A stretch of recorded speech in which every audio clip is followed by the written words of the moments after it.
ਸਤਿ ਸ਼੍ਰੀ ਅਕਾਲ ਜੀ। ਤੁਸੀਂ ਦੇਖ ਰਹੇ ਹੋ ਨੌ ਪੰਜਾਬ ਲਾਈਵ।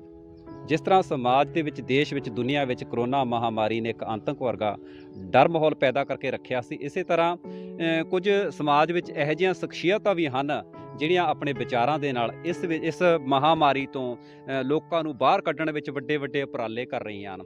ਸਾਡੇ ਵਿੱਚ ਇੱਕ ਜੋਗੀ ਪਹੁੰਚੇ ਹੋਏ ਨੇ ਜਿਹੜੇ ਕਿ ਦੁਰਾਹਾ ਦੇ ਵਿੱਚ ਹੈਵਨਲੀ ਪੈਲੇਸ ਵਿੱਚ ਪਹੁੰਚੇ ਹੋਏ ਨੇ।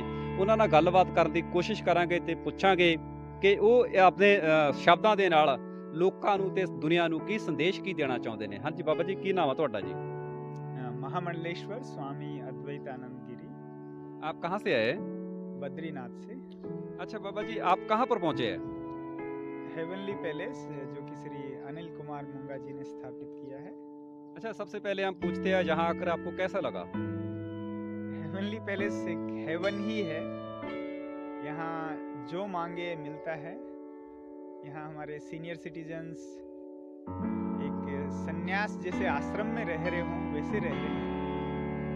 उनकी अपनी दिनचर्या है, उनकी साधना का शेड्यूल है और उनके पास समय काफ़ी होता है, तो वो उस समय का अपने अंदर जाने में उपयोग कर रहे हैं। एक तो होता है कि टीवी देख लिया, न्यूज़पेपर पढ़ लिया, गपशप कर ली। दूसरा वो है कि वो मौन रख के उसी समय का अपने भीतर जाने में प्रयोग कर रहे हैं। तो कोरोना महामारी में एक तो अपना प्रोटेक्शन भी मिलता है, दूसरा इस महामारी के टाइम में जो स्ट्रेस लेवल काफ़ी बढ़ गया है, तो स्ट्रेस तो यहाँ कोई प्रश्न ही नहीं है।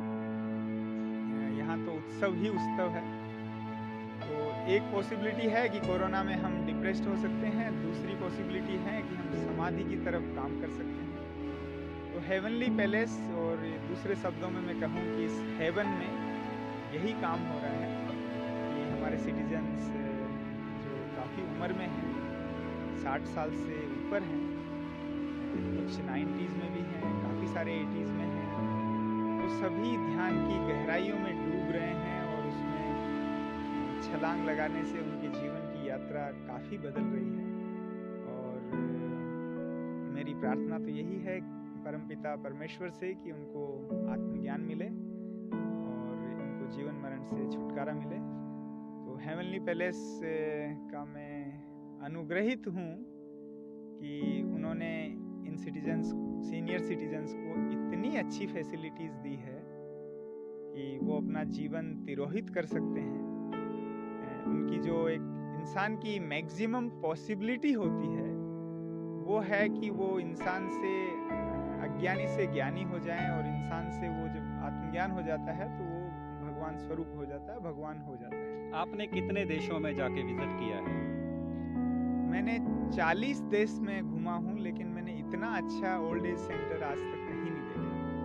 मैंने कई जगह शिविर लिए हैं, अपने देश में भी और विदेश में भी, लेकिन इतनी अच्छी फैसिलिटी और एटमॉस्फेयर, यहाँ के स्टाफ में जितना प्रेम है, यहाँ की डाइट से लेके, दिनचर्या से लेके, ऋतुचर्या से लेके, सब कुछ इतना सिस्टमेटिकली बना रखा है।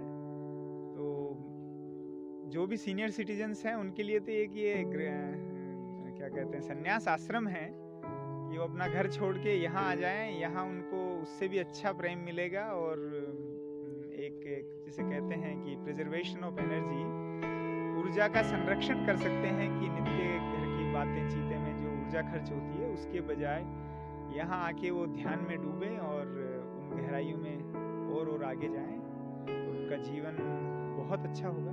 जैसे बाबा जी, इस अवस्था में जो एज होती है, जो लास्ट स्टेज पर होते हैं, ठीक है, कैसा उनको लग रहा है यहाँ पर आके? आप मेडिटेशन करवा रहे हैं, क्या करवा रहे हैं? जनरली तो जैसे हम सभी भी जन्म लेते हैं और उसके बाद दिन कम ही होते जाते हैं, मौत के पास जाते रहते हैं। जब बुढ़ापा आ जाता है तो एक चिंता रहती है कि अब आगे ख्याल कौन रखेगा और बुढ़ापा कैसे कटेगा। लेकिन यहाँ आके वो सब आप यहाँ जो सेवक हैं उन पे छोड़ दो, आप अपनी साधना करो, भगवान की भजन करो, और आपको इन चीज़ों में जाने की ज़रूरत ही नहीं है। ये बना बनाया आश्रम है, हेवन है, यहाँ अपने अंदर डूबो और आनंद में तिरोहित हो। अच्छा बाबा जी, जैसे कहा जाता है कोरोना महामारी ने देश और दुनिया में अपनी प्रकोपी को हिला रखा था। ये डॉक्टर एक ही बात है कहते हैं, अपनी इम्यूनिटी को स्ट्रॉन्ग करो, क्योंकि इम्यूनिटी को स्ट्रॉन्ग करने का सबसे अच्छा जो काम है, जो वर्क काम है, वो तो सिर्फ एक मेडिटेशन है, योगा है, एक्सरसाइज है। इसके थ्रू क्या लग रहा है आपको? इम्यूनिटी के लिए हम जो यहाँ कर रहे हैं, एक तो जो काढ़ा हम पिलाते हैं, तो काढ़े में 15 जड़ी बूटियाँ हैं और ये तमिलनाडु में काफ़ी सक्सेसफुल रहा है। इसको काबा सूरा बोलते हैं। तो आप गूगल भी कर सकते हैं, उसकी 15 जड़ी बूटियाँ आप मिला लें तो आप खुद भी बना सकते हैं। तो मेरे अनुभव में अभी तक इम्यूनिटी के लिए औषधि के रूप में इससे अच्छा और कुछ मिला नहीं। तो वो एक यहाँ हो रहा है। इम्यूनिटी के लिए हमें व्यायाम एक बहुत इम्पोर्टेंट पार्ट है। तो व्यायाम के हमारे यहाँ हेवनली पैलेस में जो मैंने स्केड्यूल देखे हैं वो बहुत अच्छे हैं कि सभी का व्यायाम होता है। और तीसरा जो डाइट पार्ट है, तो डाइट में जो इम्यूनिटी स्ट्रेंथनिंग है, तो जैसे रोज यहाँ आंवले देना और तुलसी देना और अपनी कुछ और रिस्ट जो मैं अभी नाम भूल गया, तो इनसे इम्यूनिटी स्ट्रांग भी रहती है और ये यहाँ दी जा रही है। अच्छा बाबा जी, ध्यान के विषय में इम्यूनिटी से, जब हम ध्यान में डूबते हैं तो जब ध्यान के समय में जो वो समत्व सृष्टि के साथ हो जाता है, उस समय जो एटम बनते हैं, तो उस इम्यूनिटी का तो कोई किसी से मैच है नहीं। जैसे हम संस्कार की बात करते हैं, कहते इंसान धरती से आसमान तक पहुंच गया है, पर संस्कार है जो खत्म हो गया है, क्या कहोगे? इसमें कोई शंका नहीं है। आज आप देख लें हमारी हालत 20 साल पहले क्या थी, अब कहाँ आ गए हम। आप इवन देख लें कि जैसे हमारा एक मोबाइल नेटवर्क लॉन्च हुआ, जो सर्विसेज काफ़ी ठीक थी और इंटरनेट बड़ा सस्ता हो गया। उसके बाद है ड्रास्टिकली ह्यूमन कॉन्शियसनेस लो होगी, हमारे सब बच्चे वीडियो गेम खेलने लग गए, उसी में मोबाइल में ही रहने लग गए। अगर आप इन 2 या 3 साल पहले जब ये नेटवर्क आया, उससे पहले भी अगर जाओ, जब से फेसबुक चला है, तो ये social network actually anti social network से बना है। अब संस्कार तो मतलब बात करना ही बड़ा अजीब सा लगता है आजकल, लेकिन एक अच्छा काम ये हुआ, श्री अनिल कुमार मूंगा जी, हिज हॉलीनेस दी पॉप जॉन पॉल, उनसे मिले थे और भी जगह उन्होंने अपना मत रखा और एक लॉबिंग की इस विषय में। हमने प्रधानमंत्री जी से अनिल जी का लेटर भी हमने लिया था और जब हम मिले थे दिसंबर 2018 में, और उसके बाद में हम फिर मिले थे कोरोना से जस्ट पहले। तो संस्कार शिक्षा अब इसका हिस्सा हो चुका है द नेशनल एजुकेशन पॉलिसी 2020 में। तो अनिल जी के प्रयासों की मैं सराहना करता हूँ।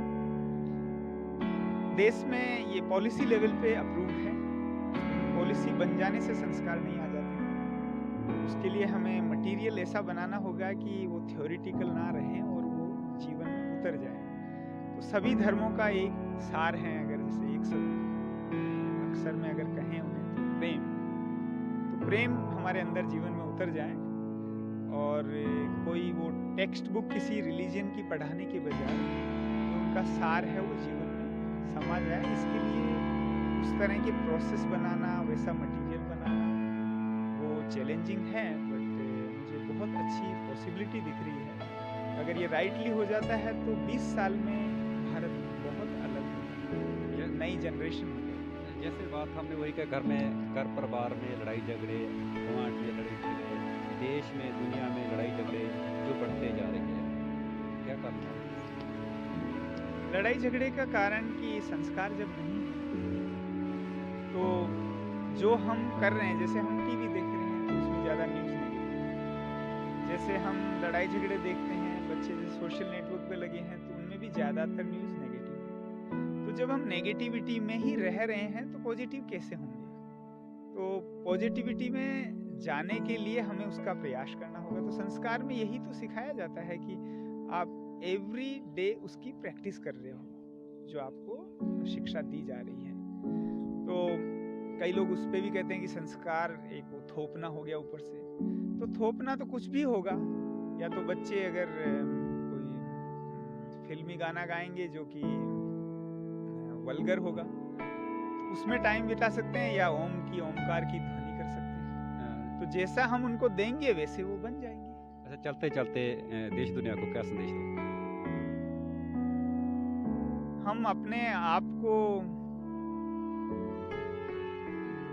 अपना स्वरूप पहचाने और मानवता की सेवा के लिए जो कुछ कर सकते हैं करें, और उससे भी पहले हमारे खुद के कर्म ठीक करें। ਇਹ ਸਨ ਜੀ ਸਵਾਮੀ ਜੀ, ਜਿਹੜੇ ਕਿ ਹਿਮਾਲਿਆ ਦੀਆਂ ਪਹਾੜੀਆਂ ਦੇ ਵਿੱਚੋਂ ਆ ਕੇ ਦਰਾਹਾ ਦੇ ਵਿੱਚ ਪਹੁੰਚੇ ਨੇ, ਜਿਨ੍ਹਾਂ ਨੇ ਆਪਦੇ ਵਿਚਾਰਾਂ ਦੇ ਨਾਲ ਦੱਸਿਆ ਕਿ ਦੇਸ਼ ਦੁਨੀਆ ਵਿੱਚ ਤਬਦੀਲੀ ਲਿਆਂਦੀ ਹੋਈ ਆ। ਸਿਰਫ ਵਿਚਾਰ, ਨੈਗੇਟਿਵਿਟੀ ਨੂੰ ਆਪਦੇ ਤੋਂ ਦੂਰ ਕੀਤਾ ਜਾਣਾ ਆ। ਯੋਗ ਉਹਦੇ ਵਿੱਚ ਬਹੁਤ ਵੱਡੀ ਹੈ, ਜਿਹੜੀ ਯੋਗ ਤੇ ਮੈਡੀਟੇਸ਼ਨ ਜਿਹੜੀ ਇੱਕ ਭੂਮਿਕਾ ਨਿਭਾਉਂਦੇ ਹਨ। ਦੁਬਾਰਾ ਫਿਰ ਮੁੱਦੇ ਨਾਲ, ਇੱਕ ਨਵੇਂ ਮੁੱਦੇ ਨਾਲ ਤੁਹਾਡੇ ਨਾਲ ਫਿਰ ਰੂਬਰੂ ਹੋਵਾਂਗੇ। ਸਾਨੂੰ ਦਿਓ ਇਜਾਜ਼ਤ। ਸਤਿ ਸ਼੍ਰੀ ਅਕਾਲ ਜੀ।